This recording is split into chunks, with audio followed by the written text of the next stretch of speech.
Hikayat Saijan dan Ikan Todak. Kisah dari daerah Kalimantan Selatan. Pulau Halimun adalah salah satu pulau yang terletak di perairan Kalimantan Selatan. Pulau Halimun dikenal juga dengan nama Pulau Laut. Pulau Halimun masuk ke dalam wilayah Kabupaten Kota Baru, Provinsi Kalimantan Selatan. Sebagaimana banyak pulau lainnya di Nusantara, Pulau Halimun atau Pulau Laut juga memiliki kisah mengenai asal-usulnya. Bagaimana ceritanya? Mari kita simak bersama dalam kisah berikut ini. Pada suatu hari, ada seorang sakti mandraguna yang bernama Datuk Mabrur. Datuk Mabrur mempunyai keinginan memiliki sebuah pulau sebagai tempat bermukim bagi keturunannya kelak. Untuk memenuhi keinginannya tersebut, Datuk Mabrur berdoa kepada Yang Maha Kuasa dengan cara bertapa di tengah laut. Datuk Mabrur bertapa siang malam. Ketika siang hari, cuaca sangat panas dan membuat tubuh Datuk Mabrur mandi keringat. Pada malam hari, cuaca berubah menjadi sangat dingin. Tubuh Datuk Mabrur menggigil.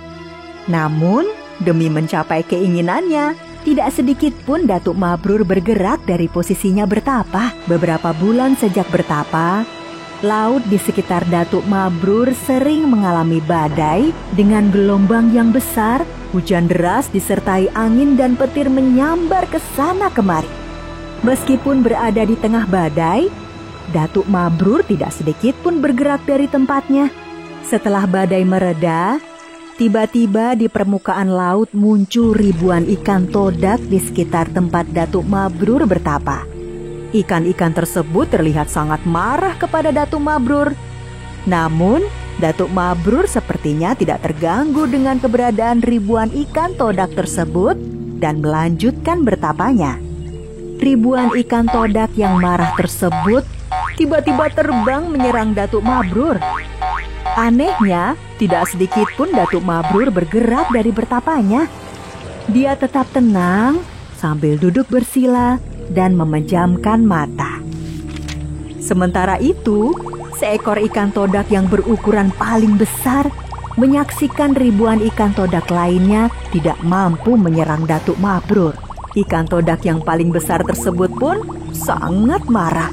Setelah ribuan ikan todak tersebut gagal menyerang Datuk Mabrur, giliran ikan todak yang berukuran paling besar maju menyerang Datuk Mabrur.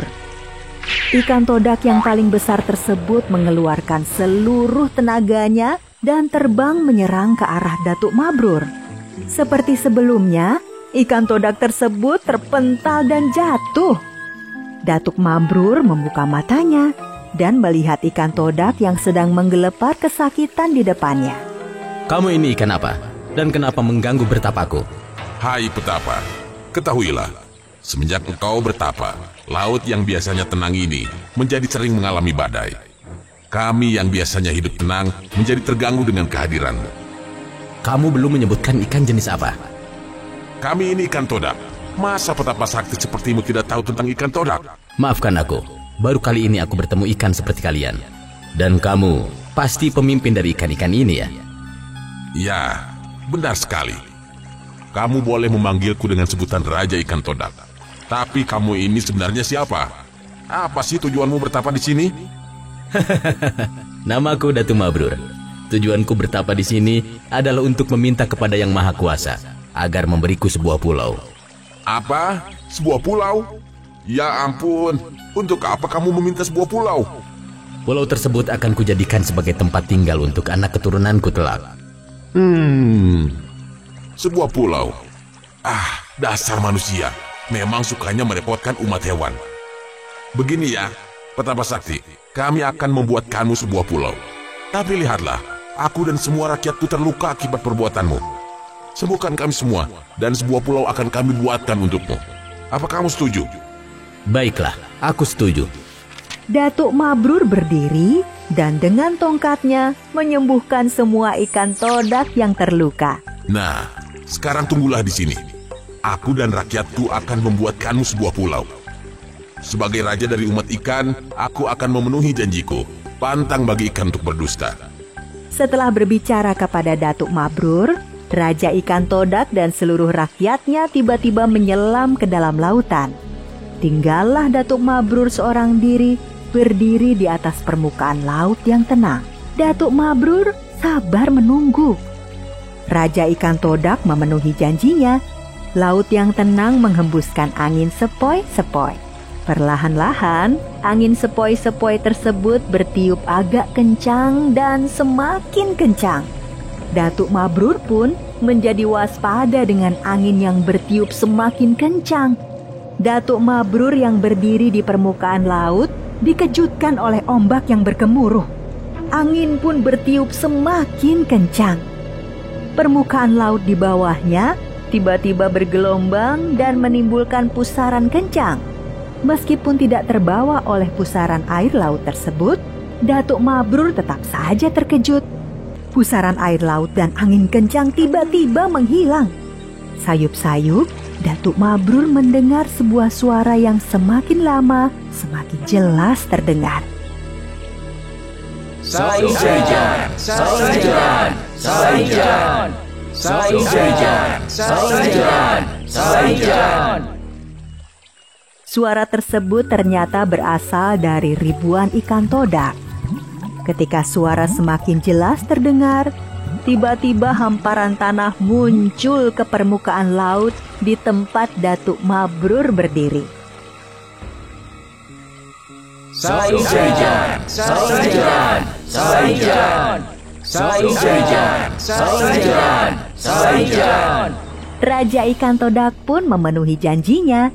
Sebuah pulau berhasil dibuat oleh Raja Ikan Todak beserta rakyatnya untuk Datuk Mabrur.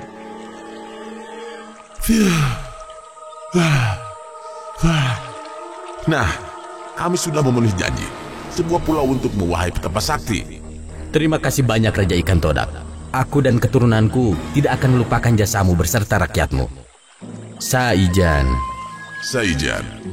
Raja Ikan Todak pun kembali ke rumahnya di dasar lautan. Datuk Mabrur berdiri dan melambaikan tangan tanda perpisahan. Pulau tersebut kemudian dikenal dengan nama Pulau Halimun.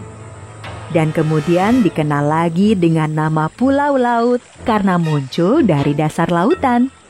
Sedangkan Saijan, apakah artinya? Saijan berarti satu hati, seia sekata, atau semufakat.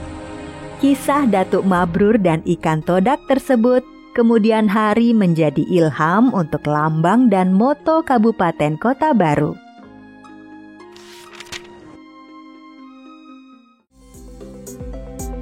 Halo teman-teman, subscribe di tombol merah di bawah ini ya.